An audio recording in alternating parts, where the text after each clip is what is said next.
timur Kabupaten Banyuwangi, ada sebuah pulau indah yang kita kenal hari ini sebagai Bali, atau Pulau Dewata. Pulau yang dipenuhi pura, gamelan, tarian, dan aroma dupa yang membumbung ke langit. Namun, jauh sebelum Majapahit mengibarkan panjinya di sana, Bali bukan hanya tanah surga wisata. Ia adalah medan perebutan kekuasaan, penuh intrik, raja-raja perkasa, dan perang yang meninggalkan jejak misterius. Hari ini, kita akan menyingkap kisah Bali sebelum dikuasai Majapahit.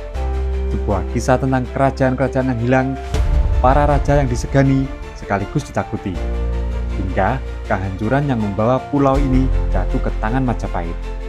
Yuk kita ulas bersama. Sebelum nama Warmadewa bergema, Bali pernah mengenal sebuah kerajaan kuno, yaitu Singha Mandawa. Kerajaan ini berdiri di Panglapuan, di bawah kepemimpinan tokoh bernama Gajayana, atau dikenal juga sebagai Gajah Wahana.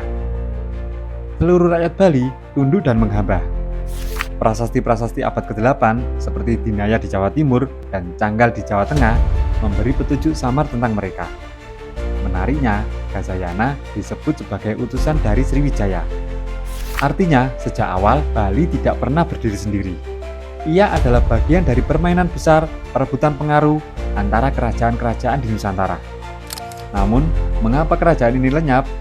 Narendra Padisastri, seorang cendekiawan India yang meneliti budaya Bali, percaya bahwa Singha Mandawa jatuh akibat serangan kerajaan-kerajaan kecil. Lalu, leluhur Gajayana memilih menyelamatkan diri ke sebuah pulau di timur. Ya, Bali itulah yang kemudian mereka bangun menjadi tanah baru. 7 prasasti peninggalan Singha Mandawa menggambarkan raja-raja yang peduli. Mereka membangun tempat ibadah, mensejahterakan Brahmana, bahkan menghapus pajak untuk sebagian rakyat. Namun anehnya, nama raja tidak pernah disebut, seolah-olah kekuasaan itu lebih besar dari pribadi siapapun. Misteri ini meninggalkan pertanyaan besar, siapakah raja sesungguhnya yang membawa Bali ke era awal kejayaannya? Waktu bergulir, dari balik bayang-bayang Sriwijaya, muncullah Kesari Warmadewa. Ia digambarkan sebagai penakluk. Pilar batu kuno menyebutnya berhasil menundukkan banyak wilayah, termasuk Gurun yang diduga Lombok dan Sual nama lama Bali. Nama Warmadewa sendiri identik dengan Sriwijaya. Tidak mengherankan jika Kesari Warmadewa mungkin adalah utusan kerajaan besar di Sumatera itu. Dikirim untuk kembali menundukkan Bali yang dianggap pembelot. Di lereng Gunung Agung, sekitar Besaki, Kesari Warmadewa mendirikan pusat kekuasaan. Dari sinilah dinasti Warmadewa berkuasa lebih dari 1 abad. Salah satu tokoh yang paling dicintai adalah Sri Udayana. Bayangkan, seorang raja yang menurunkan pajak, menjamin kesejahteraan pangan, dan begitu dekat dengan rakyatnya. Tak heran dia dikenang sebagai raja yang bijaksana. Sri Udayana bahkan menikah dengan putri dari Jawa, menjalin ikatan politik penting. Dari perkawinan ini lahirlah tokoh besar, yaitu Airlangga, pendiri Kahuripan yang kelak menjadi penguasa besar di Jawa. Namun, takdir berkata lain. Bali tetap berada di bawah kekuasaan adiknya, anak bungsu yang kemudian menjadi raja besar di tanah Bali. Di titik ini, Bali seakan menemukan masa kejayaannya.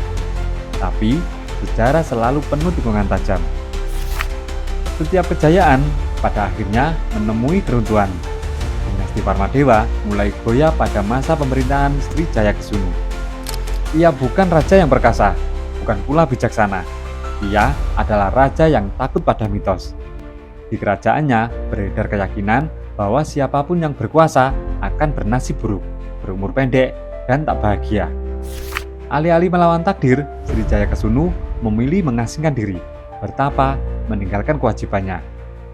Dan akibatnya, Bali tenggelam dalam kekacauan.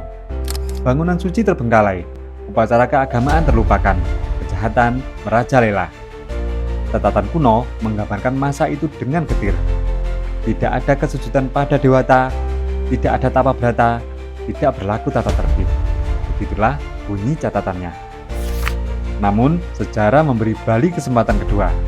Putranya, Sri Jayapangus, bangkit mengembalikan wibawa kerajaan. Ia memindahkan pusat pemerintahan dari Gunung Agung ke Bedahulu Gianyar. Bali pun kembali bernafas. Tapi, nafas itu hanya sementara. Tahun 1286, awan gelap datang dari Jawa. Raja Kertanegara dari Singhasari mengirim pasukan. Bali saat itu dipimpin oleh seorang ratu yang bernama Adi Dewa Lancana. Meski berani, ia kalah. Sang ratu akhirnya dibawa ke Jawa dan Singhasari menancapkan kukunya. Namun, takdir Singhasari sendiri pendek. Ketika kerajaan itu runtuh, Bali kembali mencari pemimpin baru. Muncullah Sri Astasura Bumi Banten, seorang raja yang gagah dan juga tangguh. Didampingi dua pati legendaris, Ki Pasung Gerigis dan Ki Kebu Iwah. Ia membuat Bali kembali disegani. Kekuatan mereka bahkan membuat pasukan Majapahit kerepotan ketika mencoba menyerbu. Tapi, sehebat apapun perlawanan, badai besar bernama Mahapati Gajah Mada akhirnya datang. Dengan strategi, kekuatan, dan tekad menyatukan Nusantara, Gajah Mada berhasil menundukkan Bali. Runtuhlah era raja-raja kuno Bali, dan berdirilah sebuah babak baru, kerajaan Bali baru, di bawah bayang-bayang Majapahit. Sejarah Bali sebelum Majapahit adalah kisah tentang raja-raja yang hebat, dan juga rapuh, tentang kerajaan yang lahir, bertahan, lalu hancur oleh mitos, ambisi, perebutan kekuasaan antar penguasa besar Nusantara. Hari ini, kita mengenal Bali sebagai pulau yang damai, pusat spiritual, dan magnet wisata dunia. Namun di balik tarian dan pura, tersimpan jejak darah, air mata, dan perebutan kekuasaan yang getir. Lalu, apakah kejayaan yang kita banggakan hari ini bisa bertahan selamanya? Atau seperti kerajaan-kerajaan Bali dahulu, ia hanya menunggu waktu untuk tumbang dan dilupakan? Saya Arif Hadi dari Fakultas 11. Terima kasih sudah menyimak sampai akhir.